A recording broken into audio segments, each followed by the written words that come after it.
A night on the town starts out with revelry Go on ahead. and ends in bloodshed. I have never seen this kind of blood at a crime scene. There are literally rivers of blood. This was a rage homicide. Someone wanted to make sure somebody was killed. The case is stuck in first gear until Lieutenant Joe Kenda turns to the victim's corpse for answers. If you let bodies speak to you, they will. The body tells a story that needs to be told. And a clue hiding in plain sight turns this case on its head. We have the dog pick up a scent just away from the blood, and he starts to track into the complex. You're hoping beyond hope that behind that door is going to be a killer.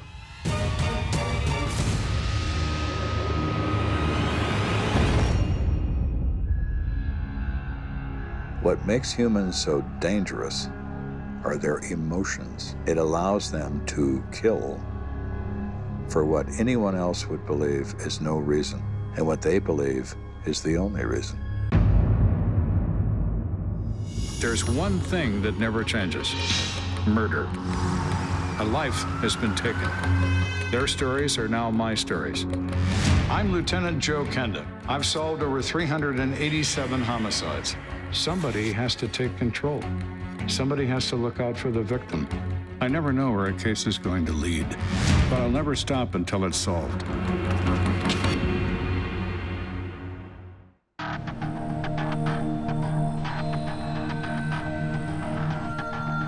In the quiet hours of a cool autumn night in Colorado Springs, 19-year-old account manager Wendy Hilton is headed home. She was pulling into the parking lot of her apartment complex. It's the middle of the night, it's dark. Wendy heads toward her designated parking spot. The lot is empty and eerily quiet.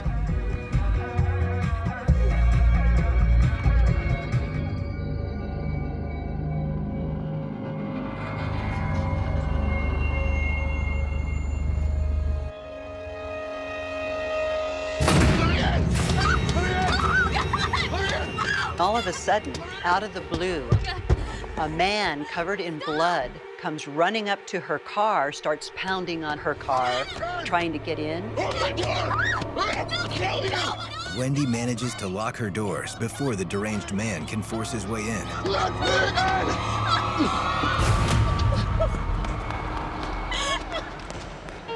Then, just as soon as he appeared, the blood-soaked stranger disappears into the night.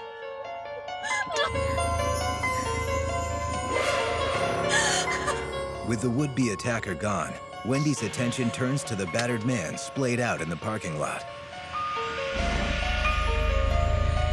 She gets out, and that's when she sees blood running all over the place in the parking lot. She can see that he has been gravely wounded, injured. Oh my God. More blood probably than she has ever seen in her life. Oh God. Oh God. Hey, are you okay? Oh my God. Somebody help! Somebody help!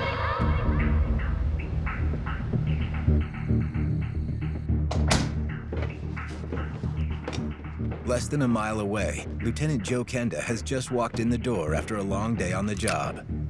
I took my gun off and put it on the counter. I was going to make myself a drink, which sounded like a terrific idea at that particular moment. A small, neat Irish whiskey. Very pleasant. I get a glass out of the cabinet, and the phone rings. Well, I know who that is. Hello? This is Kenda. The worst moments for call out is when you haven't even gone to bed yet. Right? It's like, come on, can I have 5 minutes? What do you think? And the answer is no, you can't. Put the gun back on, walk out the door.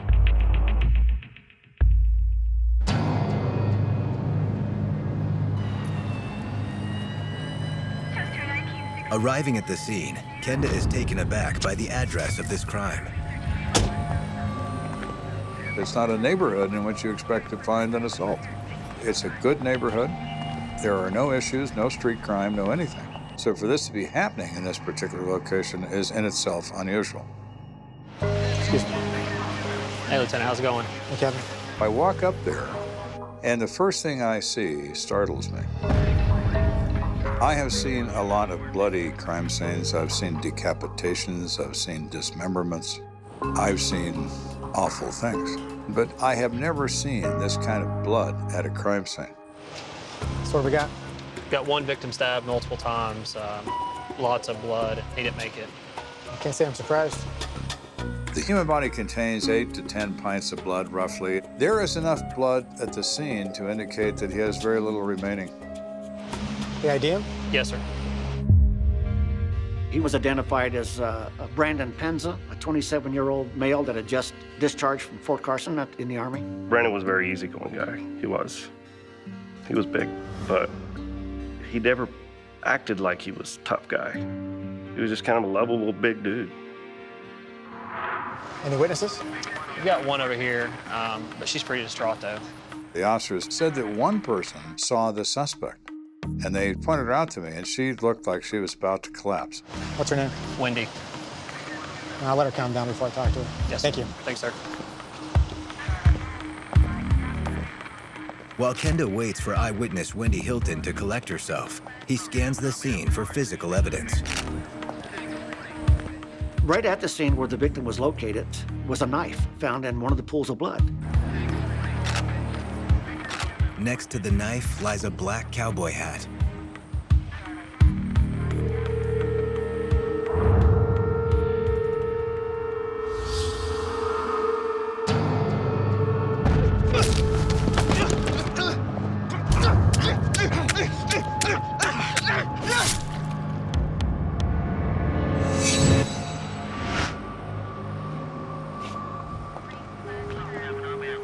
While CSIs photograph the scene, Kenda takes a closer look at the likely murder weapon. It's a folding knife. It has about a 4.5-inch blade. There is no hilt, meaning the handle turns into the blade. It's not switch-bladed, but it effectively works the same way. It's not a hunting knife. It's not a hobby knife. It's a killing knife. Given the shape of the blade and the severity of the attack, Kenda is convinced that the killer didn't walk away unscathed. In a knife attack, there is no way to stop your hand from moving down the blade, and you cut yourself. You almost always find a stabbing suspect with deep incised wounds in his palm or the back of his fingers, where he has cut himself with his own knife. Any plastic prints on this? Possibly. We may have a few. I'm gonna go ahead and bag it and get to the lab. Blood does have a property because of its thickness. It's not liquidy, it's thick, like a thick tomato soup, consider that. So when it dries, and it can dry very quickly, it preserves ridged impressions, also known as fingerprints, in what's also called a plastic print. A plastic print is best described as touch your finger into a dish of butter. Pull your finger back, and there is a perfect outline of the ridges and whorls in your fingertip in the butter. Blood will have the same effect on a fingerprint if it's drying or near dry or exposed to air. If you touch it and it's thin enough and not real deep blood on an object, you're going to leave that same impression, and when the dryness occurs, it'll preserve it. So there is a good chance you can get plastic fingerprints found in blood on an instrument of death or some other instrument used by the perpetrator. Kenda turns his attention to the massive pool of blood at his feet. You smell that? Yeah, I do. If someone's been drinking, you can smell the alcohol in the blood. It's bizarre, but you can. I smelled it quite strongly. Since alcohol is metabolized in the stomach and small intestine, it will be present in the blood only minutes after consumed. The smell of alcohol in his blood was extremely strong. So he was drinking within minutes of when he was attacked. You know how many stab wounds there were? We still don't have an exact count. Somebody sure hated this guy. Given the brutality of the attack, Kenda believes it has personal vendetta written all over it. It's savage. Savage attack with a knife. To kill you is not enough. I want to punish you. I want to smell you. I want to feel the life go out of you. That is very personal. And if they hate him enough to do this, it shouldn't be that difficult to locate. Sir, she's ready to speak with you. Thank you. While CSIs bag the knife and collect blood samples, Kenda interviews eyewitness Wendy Hilton. Wendy? Yes. Is all that blood on your car from where he was trying to get in? Yes, he came to the passenger door and then he got on the roof. This was locked. On the roof? Mm-hmm. Yes, sir. What the hell is this? We're climbing on top of a car? Good God. What are we dealing with here? A grizzly bear or the Count Dracula or some combination of both? Can you tell me what he looked like? Say his 20s. Dark clothing, wearing boots. You mean like cowboy boots? Yes. And they were dark. Do you have a cowboy hat on? No. But the hat's on the ground, so we still don't know which head it came off of. Do you mind waiting here for a few minutes? Okay. Thank you. So we put out a bulletin. Lieutenant Kenda, dispatch. Dispatch to Kenda. I need to put out a bolo for a Caucasian male, 20s, dark pants, cowboy boots, possibly some cuts on his hands. Copy that. Dispatch to all units. Be on the lookout for a possible murder suspect. He's a white male, wearing all dark clothing. Wendy's description is vague. But not far from the scene, patrol officers have found a man who might be a match. Here, there he is. We're gonna go with it. I get the call that an officer has found someone walking some distance away who generally fits the description. 10-4, do you mind holding there for me? I have a witness I want to bring over. Yeah, 10-4, we're waiting. Kenda out. Did you bring her over? Wendy, do you mind taking a ride with us? They may have found the person that did this. Why don't you take a look at him? Okay. It's right this way. So off we go. We drive to this gas station to see our suspect, maybe. The suspect's name is Juan Garcia. See him there? Mr. Garcia, could you please step out? Yes, sir. Kenda interviews Garcia while Wendy Hilton observes the suspect through the tinted windows of the lieutenant's cruiser. He doesn't realize that there's somebody sitting in my car who is looking at him very closely through the window. Do you know Brandon Penza? No, sir. Can I see your hands? He has a few scrapes on his knuckles like he's been in a fight. What happened there? Little scuffle at the bar last night. What are the odds that we have this guy walking around 2 o'clock in the morning with hand injuries? Well, they're pretty good. I'm hopeful that this guy is our participant and we can nip this case in the bud before it goes any further.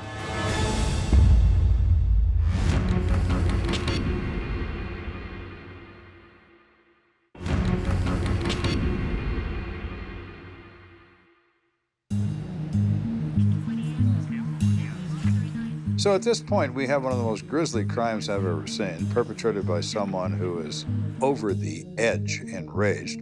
And we have a general description being met by someone a policeman has found walking around in the area with hand injuries.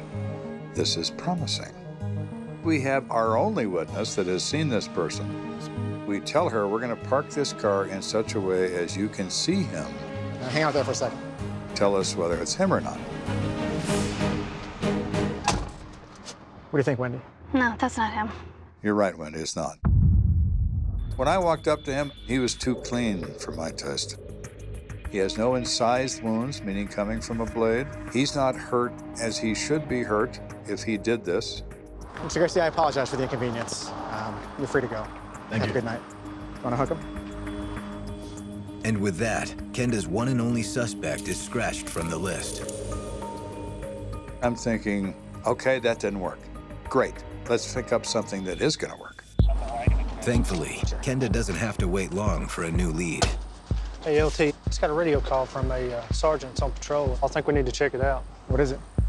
The caller said that, well, he was Brandon's roommate. According to the detective, the roommate's name is Vincent Rudder, and Rudder was worried because Brandon never came home that night. So the sergeant begins to ask him a few more questions, and the guy starts to become evasive. And the sergeant becomes immediately suspicious. And Mr. Rudder says, well, do I need an attorney? So, red flag. Why does this guy need a lawyer? Did you get an address? Yeah. Let's head over there. Yeah. Now I've gone from a Mr. Unknown we find in the street to a guy with a much better chance of having a reason. Mr. Rudder, the roommate. Why do you need an attorney, Mr. Rudder? Did you kill your roommate? As an unexpected thunderstorm rolls over the city, Kenda heads to Brandon's apartment. There, he finds Vincent Rudder and his girlfriend, Ronelle Ribberty. Mr. Rudder? Yes? Can we come in and talk to you for a minute? Of course, yeah, come on in. When I first meet Mr. Rudder, I'm prepared to confront what I think might be my killer. Mr. Rudder represents exactly the kind of person I'm looking for. Someone close to the victim, an acquaintance, part of his inner circle that might have developed some insane reason to become that angry with him. He fits very nicely at the moment. His clothes are clean, but of course he had more than an opportunity to dispose of clothing. Can I see your hands? Of course. Can you turn them over? He's not hurt. His hands are clean as a pin. Do you mind if we look around? No, go right ahead. We go through this entire apartment. We don't find weaponry. We don't find bloody clothing concealed. We don't find anything. And I asked Rudder, why did you ask if you needed a lawyer? He said, I don't know. I was just frightened. I've never been involved in anything like this. And, oh, okay. No, that's as reasonable an explanation as any, I suppose. There's nothing about him says he's our guy. In speaking with Vincent Rudder, it becomes clear that he has no idea Brandon has been murdered. It's up to Kenda to deliver the bad news. Sorry to have to tell you this, but Brandon was murdered a few hours ago. Oh my God. Vincent and his girlfriend took it very hard. They became very emotional. I know this is difficult, but I need to ask you a few questions. You are an important witness that can help us understand more about Brandon and where he spends his time and what he does with it. He was a great guy. I can't imagine anybody wanting to hurt him. You know, everybody loved Brandon. Vincent tells Kenda everything he knows about Brandon. We learned from Sergeant Rudder that Brandon Penza had got out of the Army 2 weeks prior to that and was staying with Vincent Rudder and his girlfriend. Good people. Couldn't ask for a better day for a barbecue. That's what I'm saying. One of his goals was to go to Kansas to be near his girlfriend. He just wanted to start his life over again after his life in the military. He was trying to figure out what he was going to do now. When you get out of the military, you ain't got a clue what the hell you're gonna do. And that don't go very well over in the civilian world. So it is scary. Brandon had a group of friends from the military who were like his family. Oh, Brandon. She got a dog before I did? Her smell, and you were talking back. Brandon was just like a big teddy bear. Brandon was easy to get along with. Came over to the house all the time. We always had barbecues there. So he would always come. Brandon was very congenial. Fair enough. It's a gentlemanly thing to do. He was just a happy-go-lucky guy. Brandon he'd probably do anything for you, and I'd always want him to have my back because he was that kind of guy. Vincent can't think of anyone who would have wanted to hurt Brandon. When was the last time you saw him? I don't know, maybe midnight? Vincent Rudder told police that Vincent and his girlfriend and Brandon, like they always did on many Thursday nights, went to the Rodeo nightclub. The Rodeo nightclub was one of the local country and western nightclubs in Colorado Springs. Hey, slow down, guys. Sit down. I got the first round. You sure? Yeah. They were both kind of cowboys, and they liked the cowboy western music. So, can I get 4 beers, please? Kenda and his men wonder if alcohol might have sparked some sort of incident. I consider alcohol liquid courage. People do things that they wouldn't normally do when they're intoxicated or under the influence. Yes. Thanks, Brandon. Got you guys. Appreciate it. Alcohol is an advancing agent in emotion. So when you put young people in a bar, blood runs hot. Mix in a little booze, and what would be a minor event that everyone would laugh off becomes a life and death struggle. Did you have any kind of confrontation with anyone while he was there? He did have this discussion with this Hispanic-looking guy. Sorry. Back off, man. Listen, it's my fault. I'm sorry. I'll walk away. I'll step off. All right, we good? Are we fine? Jeez. What's up, guys? Hey, what's going on? Oh, really? It was nothing. It was nothing. It was stupid. Don't worry about it. Do you know who this guy is? No, but he seems like the drug dealer type of guy. Did Mr. Penza use drugs? Not that I know of. I'm hoping beyond hope it's not drugs. Drugs creates enormous problems in investigations. We'll let ourselves out. Thank you. So what does it give us? Well, we have somebody that exchanged unhappy words with our victim on the night he is murdered. That's significant. Whoever could do this has already done it once. What's to say they wouldn't do it a second time? We need to find this guy.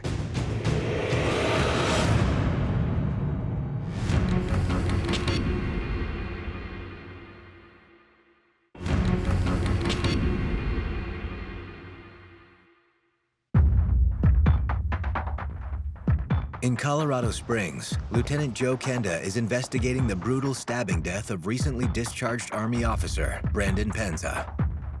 So we've got this vicious homicide with incredible damage to our victim. We have a roommate we initially suspect that we've managed to clear, but he provides us with a long-haired Hispanic male who may or may not be in the drug business, who's in the bar where they were last night, including our victim.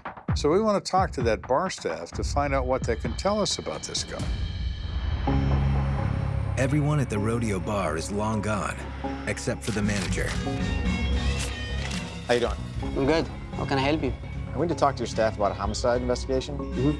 And the manager says, well, they always go to breakfast at this particular all-night diner before they go home. And they all just left. So I'm sure if you get out of that diner, and it's right down the street, about 15 blocks, you're going to find him there.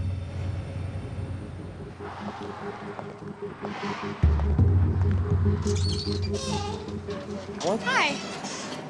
How you doing? Good, how are you? Good. Did the employees of the rodeo nightclub come in here? Yes, sir. They're right over there. Both those tables? Yes, sir. All right, thank you. You're welcome. And here is 2 tables worth of employees sitting there. This is a chain restaurant that is open 24 hours. And what you expect to find in this place at 3 o'clock in the morning are the night people. By night people, I mean bar patrons who go to breakfast before they go home, bar employees who go to breakfast before they go home, people of the night. These people are a different breed. They know we're the police when we walk through the door. And everybody gets very busy looking at their scrambled eggs. Does everyone here work at the rodeo nightclub? Yeah. Yeah? You know a guy named Brandon Penza? Yeah. Actually, yeah. He's a good guy. He's a regular. Many of the people there know his first name. He's a nice guy. He never causes trouble. Is he wearing a black cowboy hat tonight? He's always got that hat on. What kind of crease? They are creased in certain ways that describe the occupation of the wearer. The rancher crease, the lineman crease. There's all kinds of creases in cowboy hats. There's a rancher, cattleman creases. That's the one we find at the scene. So now it's likely that the hat there belongs to Brandon and not our suspect. The staff of the rodeo bar remembers Brandon and his hat, but none of them recall seeing a Hispanic man with long hair. See, we don't get a lot of guys with long hair in here. These are all cowboy types, and they don't have long hair, so nobody remembers that guy. It seems like the investigation has hit another dead end, but Kenda has one other question. Does the bouncer come in here also? Yeah, it's like right there. He just got here. All right, thank you. There's 2 people that are the best people to talk to in bars. The bartender, because he pays attention to who's with who. So if it's a relationship case, your bartender's your guy. If it's a trouble case, a fight, a disturbance, a shooting, the bouncer is your guy. Because his job is to see trouble. Excuse me. You the bouncer at the rodeo? Yeah. Can I ask you a few questions? Sure. Like his colleagues, the bouncer can't recall seeing a long-haired Hispanic man at the bar that night. However, there was another man who caught his attention. This is a blonde-haired guy. He, something about him didn't like. His demeanor was way off. Trouble, you know. Went to pat him down, and he had a knife on him. He remembers a guy coming in with blonde hair, wearing a jacket. Pat you down. You got anything on you? Yeah, I got a knife in my left back. He reaches in his left rear pocket, takes out a knife. He doesn't know what brand it was, but he knows it's a killing knife. It's not a hunting knife. It's not a hobby knife. It's a gravity-bladed knife used for personal defense or personal assault. He thinks it's expensive. He thinks it's probably razor sharp. The bouncer's description of the knife matches that of the one recovered at the crime scene. So that interested me. Could our blonde-haired guy be the guy? He could be. He's got the right kind of knife. You know what his name was? No, I sure don't. You know, I see IDs all night. I carded him before, but he said, I can't tell you his name. I do that 100 times a night. What was he wearing? You know, he had cowboy boots on. But everybody in there wears cowboy boots, including the bouncer. Thank you. No problem. With no other information about his new potential suspect, Kenda decides he needs another look at his victim. I want to go to the hospital and see the body. I want to see the wounds. I want to see the nature of the wounds.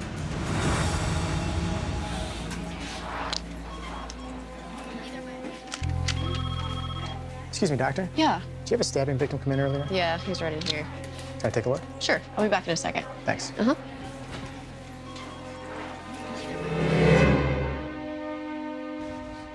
When he arrives at the hospital, Kenda finds Brandon's body in a blood-drenched trauma room. Our victim is laying on a gurney in blood-soaked sheets covering him. And there is blood running off of the gurney and pooling on the floor. That's a lot of blood for one guy. Most of that we tried to pump into him. Medical personnel gave Brandon several pints of blood in an effort to save his life. But they kept adding blood and it kept running out. There is so much of it that they call a custodian to squeegee the blood into the floor drain. I looked at that and I thought, good God. All right, thank you. Do you mind if I look at the body? Sure, go ahead. Though Brandon Penza can't tell Kenda what happened to him, perhaps his dead body can.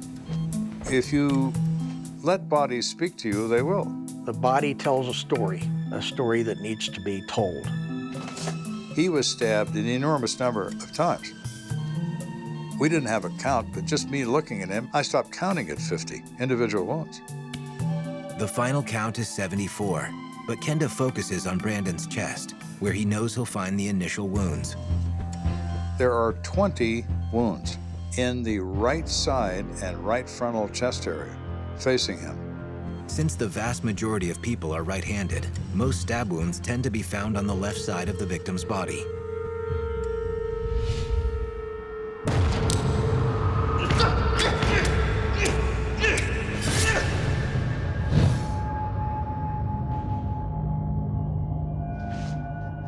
Do you mind if I borrow that? That's fine. So I pass this probe into the chest carefully so it doesn't meet resistance, and then you know the angle's correct. And it's from left to right, facing the target. Our killer's left-handed, no question. He has that knife in his left hand when this begins, because when he's hooking him with that blade, he's doing it from left to right. This narrows Kenda's field of suspects by a wide margin. Only 10% of the world is left-handed. If we have a left-handed killer, we've just gotten rid of 90% of the planet. All right, thank you. You're welcome. Kenda has a special interest in lefties. I'm left-handed, and some of the most famous people on the planet were left-handed, but so was the Boston Strangler, and so was Jack the Ripper. And so is Brandon's killer. But so far, his identity remains a mystery. We just haven't learned enough yet. As he leaves the hospital, Kenda orders dispatch to send a canine unit to the scene of the crime. Dispatch to Kenda. Go for Kenda. K9 has arrived at your crime scene. 10-4, let him know we're on our way back. Copy that. Kenda out. We use canines to see if we can get a scent on our killer. Dogs have a sense of smell hundreds of times more powerful than humans. We often use them, if we can, to try to track the existence of a suspect and where he might have gone. Hey, Brian, how you doing? Let's see what he can find. All right, let's go. You're hoping beyond hope that this dog is going to be the magic, that he has locked on to the scent, and he's going to walk up to the right door. Behind that door is going to be a killer.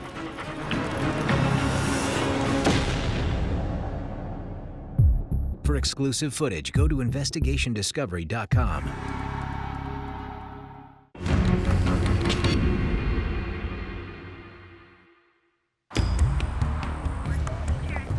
We're investigating this savage, horrible crime. And this young kid who is an innocent person. We've gone through a couple of suspects without success. But now we've reached this canine that might lead us where we need to go. We have the dog pick up a scent just away from the blood, and he starts to track into the complex. Kenda follows behind as the canine and his handler head into the darkness. But after about 100 yards, the dog stops short. So what happened? We followed it to here, but he lost it. And he started to turn in circles. He traced the scent to the area of the parking lot, and it got confused for him with other scents, with the wind picked it up and took it. When he started turning, I knew we were done. With no other leads to go on, Kenda starts circling too, mulling over every detail of the crime. I still believe, because of the level of violence, that this has to be personal. It's going to be someone he's had a long-standing dispute with. I just don't know who that is. I can't seem to find anybody he's ever had a dispute with, let alone a long-term one. The investigation may be at a dead end, but within the hour, the sun rises over Colorado Springs, shedding new light on the crime scene. Everything is bright as can be, and we can see everything clearly. And there's a detective, one of my detectives, who's walking in there. Now, he's been in this complex 10 times, but he's been in there in the dark. But now he can look around. Hey, LT. What Kenda's detective finds breaks the case wide open. What have you got? Got some blood over here. He's walking along this sidewalk and he sees directional bleeding, teardrop-shaped drops of blood. Kenda knows that when someone is bleeding and walking, the blood drops in the shape of a tear. Could this blood belong to the blood-soaked killer? Looks like it's headed that way. All right, let's see where it goes. The larger portion of the teardrop is the direction of travel. The trailing point is the direction from which the blood came. You guys, got a blood trail. Detectives follow the trail of blood closely, cautiously. We got another one right here. You can see blood going down the sidewalk. You see blood going up the stairs. You see blood smears on the wall of the outside wall of the apartments. Kenda and the team follow the trail all the way to the door of apartment J. There's blood on the door. Need all additional officers up to apartment J. It's got blood all over it. There's blood on the doorknob, blood on the door, smeared blood on the door frame. The blood on this door tells Kenda one thing for certain. My man is on the other side of that door. He might be dead, but he's on the other side of that door. Our intentions were we were going to get in that apartment one way or the other. This could go either way. This person could be in there destroying evidence of the crime. They could be dying from the bleeding. Or the killer could be preparing for a deadly showdown with Kenda and his men. Now the question becomes, has he traded his knife in for a gun? We're prepared to shoot whoever it is that opens it if he's armed. Is everybody ready? I'll go ahead and knock. Police, open up! We knock like only the police can with a anodized aircraft aluminum flashlight. It's a knock that will wake the dead. Police, open up! No response. Everybody knows, nobody has to say. This is the moment. What happens next may determine who lives and dies here, including us. We need to be ready for this. As we're about to kick the door opens.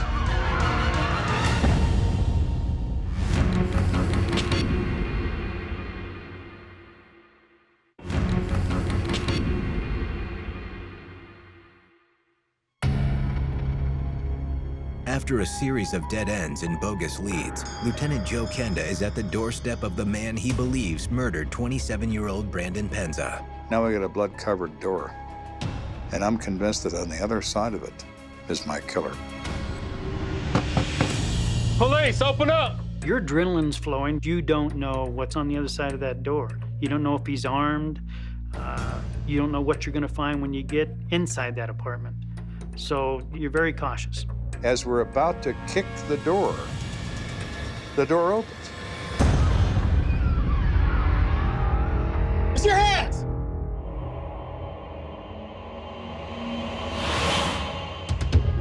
I expect to encounter resistance, and what I'm met with is a scared kid in a pair of skivvies with his hands in the air. Turn around. What's your name? Kevin Gooley. Do you know why we're here? No. There's been a stabbing out here in this parking lot, and a blood trail leads from that stabbing right to you. Kenda has a hard time imagining this frightened kid is the monster who savagely murdered Brandon Penza. But the young man's hands tell a different story. Blood is dropping off his one hand. He has incised cut wounds to the bone in both hands. He's hurt from his own knife. I've seen it many times. The wounds are telling me he's him. Kevin's injuries suggest he's the killer, but Kenda needs to know for sure that Kevin was the one wielding the knife. Would you be willing to sign a consent to search? Okay.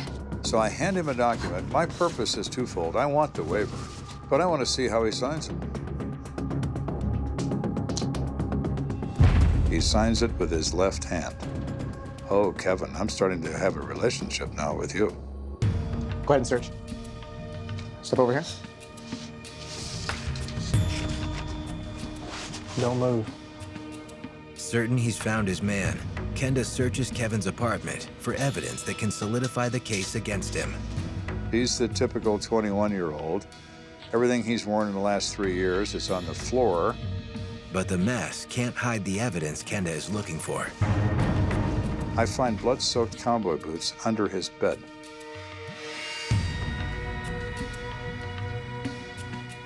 Kevin, these your boots? Yeah, but I hardly wear them. Oh, yeah? Why not? They hurt my feet. Do they make your feet bleed, Kevin? Does it seem to have blood all over them? Turn back around. So we start opening drawers in the dresser. Well, it turns out it's not a dresser, it's an arsenal. In the first drawer is a katana, which is the official name of a Japanese samurai sword, a two-handed killing machine. Here we have fascination with blades. In the next drawer, Kenda finds over 20 specialized knives. He has every kind of weapon that you would carry for the purpose of killing a human being with. All of these knives are killing knives. The next drawer down is even more exciting. It has 11 guns in it. The cache of weapons, along with the blood evidence and the fact that Kevin is left-handed, gives Kenda ample cause to throw the book at Kevin Gooley. Kevin, you're under arrest for the murder of Brandon Penza. You should take him to the hospital first. Yes, sir. They scoop him up. We're going to treat him medically, and then we're going to take him to the major crimes unit and park him in an interrogation room. You want to wait here for crime scene? Sure. All right, thank you.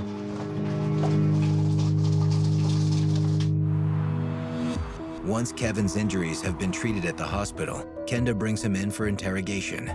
There's still one critical question he needs answered. Why? This level of savagery in an attack is almost always of a personal nature. So, Kevin, this guy you stabbed, how do you know him? I don't. So you don't know him at all? No. When he said he didn't know him, that really surprised me. He doesn't even know his name. He didn't know him from Adam. And that made this even more bizarre. But you did stab someone in the parking lot last night. Yeah. Why don't you tell me about that? I was leaving the bar after having a few drinks. Hey, cowboy! Hey, cowboy! He said that he had gone to the rodeo nightclub, and while he was walking home, he was approached by an individual who asked him for money. Hey, cowboy! Leave me alone. He said that gave him cause for alarm. Why is this guy asking me for money? But when Kenda presses Kevin on what incited their encounter, his story changes. Well, he also, when he came up, he put his arm around me, like he was, I don't know, hitting on me or something. He's all over the map. We've gone from money lending to homosexual activity to what's next here. It's as if he doesn't have a reason. I don't know why he did it. I don't think anybody knows. He probably doesn't even know. And that's the question that I would love to have answered, is why. Reason or no reason, Kevin concedes that a fight ensued. Hey, man, you hear what I said? What the? Get off me! He says the guy takes a swing at him, and the fight's on. Come on, let's go! Really?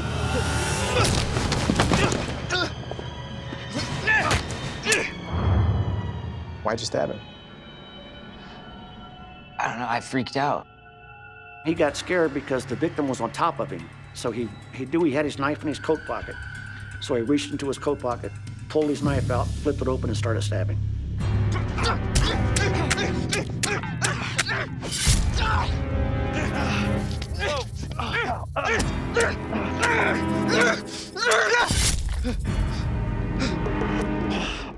Kevin's description of the stabbing gels with the injuries Brandon Penza sustained.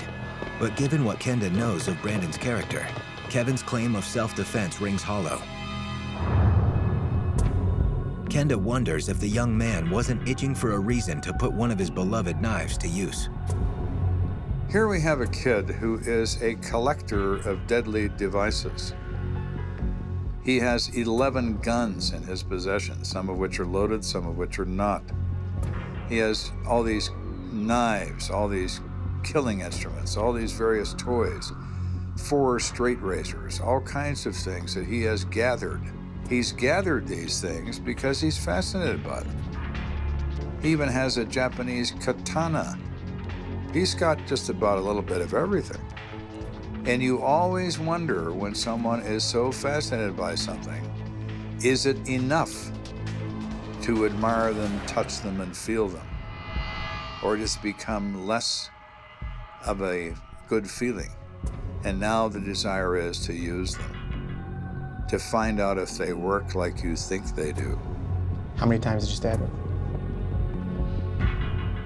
Until he stopped moving. Why would you do that? I was mad. This is flashpoint anger. This is from 0 to 1,000 miles an hour in a microsecond. He went from nothing to max that quick. What's so startling about this is that you have the brutality of this crime, yet when police question Ghoulie, he basically doesn't have a reason why. He kept saying, I don't really know what happened. I don't know why it happened. I'm not surprised he can't explain it because it is pure emotion, deranged, psychotic behavior. He's out of contact with reality. Whatever is going on in his brain is psychotic. He's not in contact with what is really happening. He loses it. Absolutely loses control. He is armed, and for whatever reason, he attacks this guy to such a degree that he's still stabbing him when he is nearly already dead. He is helpless in his arm. He can't even resist him, and it doesn't matter. He sees another car pull up, another potential victim. He can kill them too. He attacks the car. He can't get to the person, so he tries to break the car. This guy is completely out of control of his emotions. He is having a psychotic episode. The problem is he's got a knife in his hand when he's doing it. Kevin, you're under arrest for first-degree murder. Stand up.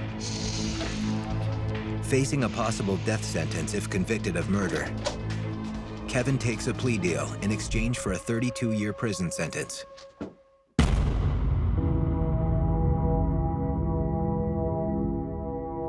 He's in prison to this day. But it's hardly consolation for Brandon's loved ones. The victim's family and friends are affected for the rest of their lives. There are no winners in this. There are only losers, and that is tragic. I can't make sense of what's happened to him. It was like that night. That was what was weird.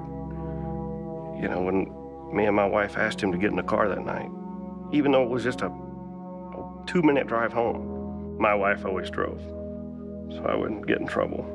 She didn't really drink. Told Brandon to get in the car, we'll drive him home. He said, nope, I'm good. Something to that effect. He said, I'm gonna walk home. I'm like, okay. And there he went, across that field. That's the last time I seen him. If he'd have just gotten in the damn car, he'd still be alive. Real simple. Right now, Brandon would be 47 years old. I'm sure he'd be married. He didn't get a chance to have that kind of life. And that's pretty sad because I think he had a lot to offer. It just doesn't make sense. Brandon, being the happy-go-lucky guy he was, walking home, and before the night ended, he had 70 stab wounds in him. Make sense of that. Cases like this drive home the point that, in point of fact, life is random. No one likes to think about that because it's scary. That you could walk down a street and bump into a guy in a parking lot who happens to be deeply disturbed. Can you explain this away? No. Can you tell me I'll never meet this guy? No. Let's hope you don't.